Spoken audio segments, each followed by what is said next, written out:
সব পর্ব শেষ আমাদের। আমরা এবার যাচ্ছি মন্দিরের দিকে। এই হলো বাবা কাছারি মন্দির। দেখা যাক কেমন হয়েছে খেতে। জয় শ্রীরাম। গুড মর্নিং বন্ধুরা, চলে এসেছি আবার একটা নতুন লাইভ নিয়ে। সকাল সকাল এই 5:30 হবে এখন হয়তো। আজকে একটা জায়গায় ঘুরতে যাব। বাইরে দেখো এখনো আলো পর্যন্ত ফোটেনি, আর ঠান্ডাও আজকে ঠিক সেরকম পড়েছে একদম। চলো যাওয়া যাক তাহলে। একটু ভোর হয়ে গেছে, এবার রেডি আমরা বেরোনোর জন্য। তো দাদার সাথে বেরিয়ে পড়লাম একদম গাড়ি নিয়ে। দাদা গাড়ি চালাচ্ছে এখন। তো এখন সোজা দিল্লি রোডে উঠলাম আমরা। দিল্লি রোড থেকে এবার ডানকুনির রাস্তা ধরবো, দিয়ে একদম সোজা হুগলি সেতুর দিকে যাব আমরা। সকালের ভিউটা দেখো শুধু, যত সকাল বাড়ছে ভিউ তত আরো মনে হচ্ছে সুন্দর হচ্ছে। যদিও প্রকৃতির একটা অন্যরকম রূপই থাকে শীতকালে, খুবই সুন্দর লাগছে একদম। ভাবলাম একটু তোমাদের সাথেও শেয়ার করি। এটা হলো হাওড়া গেট। তো এখন আমরা হাওড়া গেট পার করে এগিয়ে যাচ্ছি। এরপর সাঁতরাগাছি ব্রিজ ধরে সোজা আমরা এগিয়ে যাব হুগলি সেতুর দিকে। তো সামনে দেখতে পাচ্ছ এটা হলো নবান্ন। নবান্নর সামনে দিয়েই আমরা এগিয়ে যাব। হুগলি সেতুতে ওঠার আগে টোল পড়বে, তো টোল কেটে নেবো আমরা। টোল কাটার পর এবার আমরা সোজা হুগলি সেতুর ওপর দিয়ে এগিয়ে যাব। হুগলি সেতুর ব্রিজটা বেশ সুন্দর দেখতে। তো ভাবলাম একটু তোমাদের সাথে এই হুগলি সেতুর ব্রিজটাও একটু শেয়ার করি, যাতে তোমরাও দেখতে পাও।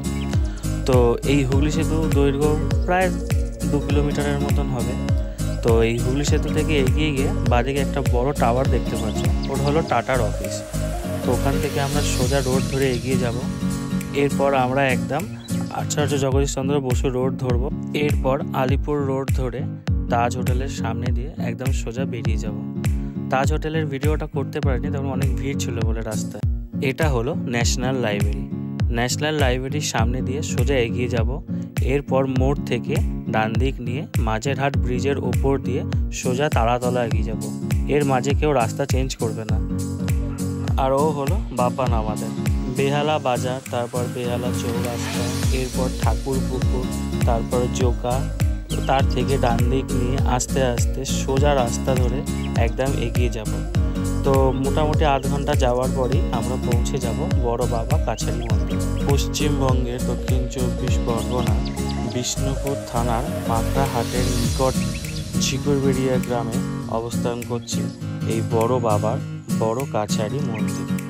অবশেষে জানতে পারলাম যে কোথায় এলাম, সেটা হলো বড় কাছারি মন্দির। যা রাস্তায় এসেই এই সামনে আরেকটু এখান থেকে 2 মিনিট দূরেই হলো বড় কাছারি মন্দির। এখানে গাড়ি পার্কিংয়ের ব্যবস্থা আছে। তো যারা 4 চাকা গাড়ি নিয়ে আসবে ভাবছো, তারা গাড়ি নিয়ে আসতে পারো। গাড়ি পার্কিংয়ের খুব ভালো ব্যবস্থা আছে। সামনে সোজা গেলেই এখান থেকে বেশি দূর না, 2 মিনিটের মতন রাস্তা হেঁটে এখান থেকে মন্দিরের মধ্যে সব ব্যবস্থা আছে। যে আরও গাড়ি পার্কিং হচ্ছে এদিক ওদিক। অনেক বড় জায়গা, যত বড় গাড়ি নিয়ে আসো যেই আসো না কেন তোমরা আরামসে এখানে পার্কিং করতে পারো গাড়ি।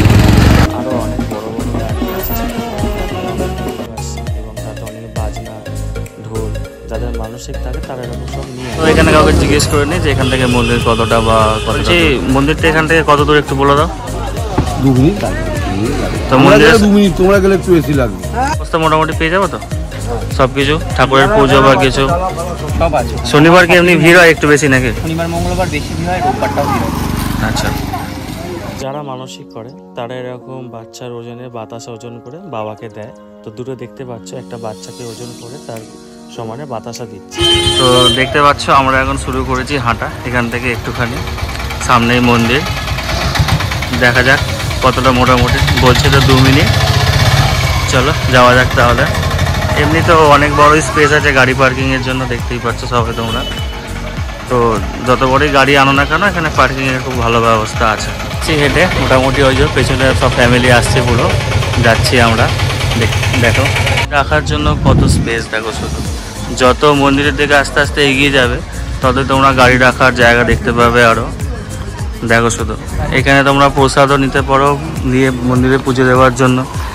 খালি গাড়ি রাখার জন্য কত জায়গা দেখো। পার্কিংয়ের জন্য যারা চিন্তা করছো যে গাড়ি নিয়ে এসে কোথায় রাখবো, মন্দিরের সামনে কতক্ষণ দেখবো, তো তারা মোটামুটি দেখতে পারো। রাস্তার ধারে অনেক মেলার মতন বসে, অনেক দোকানপাট বসে। এই রাস্তা ধরে সোজা আমরা চলে আমরা মন্দিরের পথের উদ্দেশ্যে। তো কাকে আবার জিজ্ঞেস করি যে আর কতটা, অনেকক্ষণই তো মোটামুটি হাঁটলাম। যে আর কত দূর এখান থেকে? একটু এদিকে তাকিয়ে বলো তো কত দূর আর? একটু তাকিয়ে বলো কত দূর আর? এসে গেছি আর একটুখানি। তো কাকা বলছে আর একটুখানি সামনে মন্দির।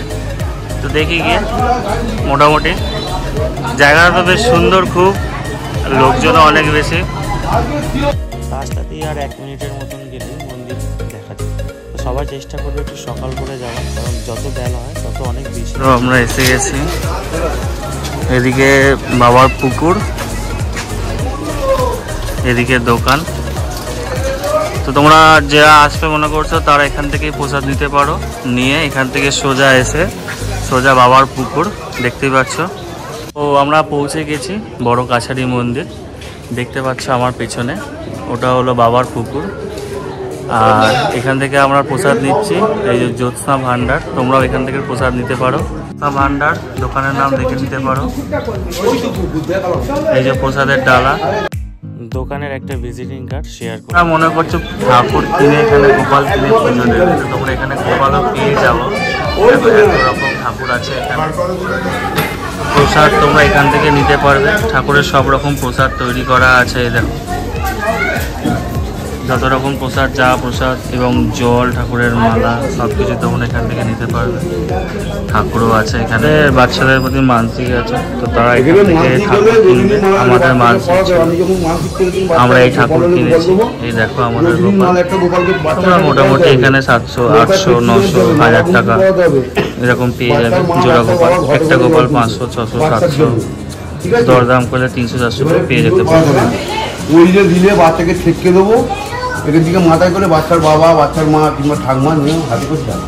মানসিক আছে, তো তারা ঠাকুরকে এরকম ভাবে সাজাতে হয় বাচ্চাদের। তো দেখো জেঠিমা সাজাচ্ছে ঠাকুরকে। তো তোমরা যারা মনে করছো যে এখানে মানসিক আছে ঠাকুরকে সাজাবে, তো তোমরা এরকম ভাবে সাজিয়ে নিতে পারো, দেখে নিতে পারো। ঠাকুর সাজানোর জন্য তো নর্মালি 100 টাকা করে বলেছিল, তো আমরা বলেছিলাম 2টো ঠাকুর সাজিয়ে দেবে এবং 2টো বাচ্চাকে সাজিয়ে দেবে, তার জন্য 50 টাকা করে 100 টাকা দেবো। দরদাম একটু করে নিও। আমরা এসে গেছি বড় কাছারি, বড় বাবার পুকুরের সামনে এখন।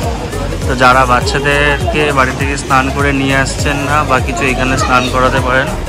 স্নান করিয়ে থেকে তারপরে বাচ্চাকে সাজাতে। আর যারা স্নান করিয়ে নিয়ে আসেন তারা শুধু পুকুরের জল মাথার মধ্যে ঠেকালেই হয়ে যাবে। এই যে মা আমাদের, সবাই একটু নমস্কার করে নেবেন। দিয়ে এটা হলো বড় কাছারি, বড় পুকুর, সবাই দেখছেন এখানে আছে। সবাই এখানে মোটামুটি স্নান করে, বড় পুকুর দেখতে পাচ্ছেন। সিঁদুর কিনেও নিয়ে আসতে পারেন বা বাড়ি থেকেও নিয়ে আসতে পারেন। নিয়ে এসে মাকে সিঁদুর দিয়ে নমস্কার করে নেবেন। পাশে ঠাকুরের গাছও আছে, সেই গাছেও সিঁদুর দিয়ে নমস্কার করে আপনার মনের কথা বলবেন মাকে। বাচ্চাদের ধরে একটু সাবধানে স্নান করাবেন। কথিত আছে বাবা মহাদেব ভূতনাথ রূপে রোজ রাতে এই ঘাটে স্নানে নামে। স্নান শেষে বাবা ভূতনাথ যোগাসনে বসে। এই প্রত্যক্ষ কাহিনী অনেক গ্রামবাসী নাকি নিজের চোখে দেখেছে। বাচ্চাকে স্নান করানোর পরে পুকুর থেকে জল তুলে বাচ্চার মাথায় ছোঁয়াতে হয়। বাচ্চা স্নান হয়ে যাবার পর বাচ্চাকে তারা দোকানে নিয়ে এসে গোপালের মতন সাজিয়ে দেয় এবং যেই গোপাল দিয়ে আপনি মানত করেছেন পুজো দেবেন, সেই গোপালটাকেও তারা সাজিয়ে দেয়। এর জন্যই 50 টাকা, 100 টাকা যেরকম বলবেন সেটা আপনারা দেখে নেবেন কে কেমন নেয়। তো বাচ্চাকে সাজানোর পর দেখছেন কত সুন্দর লাগে তাদেরকেও দেখ। ঠাকুরের কাছে যাওয়ার আগে এরকম টিপ পরিয়ে দেয়, এটা দেখতেও খুব সুন্দর লাগে। এর জন্য 10 টাকা, 20 টাকা যাকে যেরকম পারেন দেখে নেবেন এটা আপনারা। গোপাল বাচ্চার মাথা ঠেকানোর পর তার বাড়ির লোক নিয়ে যায়। মানে সব পর্ব শেষ আমাদের, আমরা এবার যাচ্ছি মন্দিরের দিকে সবাই। তো চলো যাওয়া যাক মন্দিরে। তো তোমরা দেখতেই পাচ্ছ আমরা এখন মন্দিরের দিকে যাচ্ছি। তো এখানে দণ্ডিও হয় ঠাকুরের, প্রসাদের জন্য হরিণনাটও হয়। এই হলো বাবা কাছারি মন্দির। তো দেখো হরিণট দিচ্ছে বাতাসার, এখানে সবাই ঠাকুরের আশীর্বাদ দিচ্ছে, দণ্ডি দিচ্ছে। কাছারি মন্দিরে তো পৌঁছেই গেছি আমরা। তো এখানে বাবাকে সবাই ধূপবাতি দেখাচ্ছে, এই যে ঠাকুর নিয়ে যাচ্ছে সবাই, দেখতেই পাচ্ছ তোমরা। এখানে দেখো ঠাকুর আছে, সবাই একবার নমস্কার করে নিয়ে সবাইকে দেখার সুযোগ করে দিও। ঠাকুরকে নিয়ে গোল করে পরিক্রমা করতে হয় এখানে এসে। এই হলো বাবা কাছারি মেন।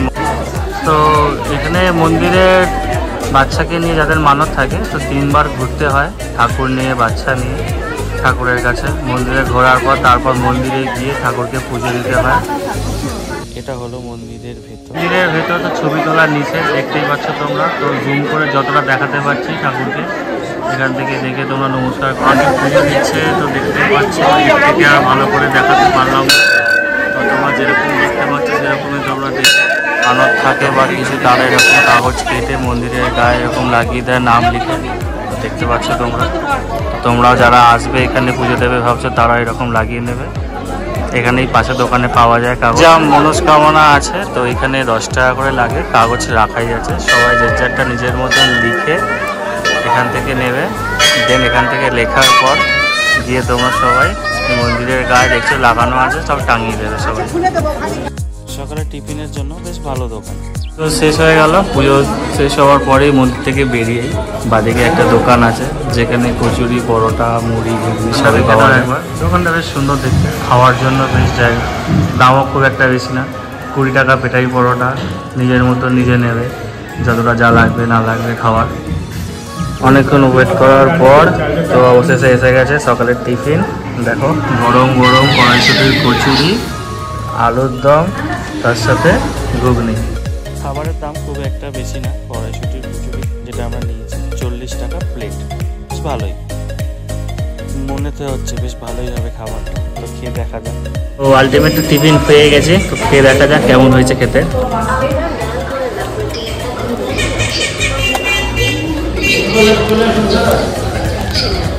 ভালো হবে। কচুরিটা ভেবেছিলাম কেমন হবে না হবে, কিন্তু কচুরিটা খুবই সুন্দর খেতে। জাস্ট তোমরা ট্রাই করতে পারো। মন্দির থেকে বেরিয়ে জাস্ট একটু দূরেই সামান্য।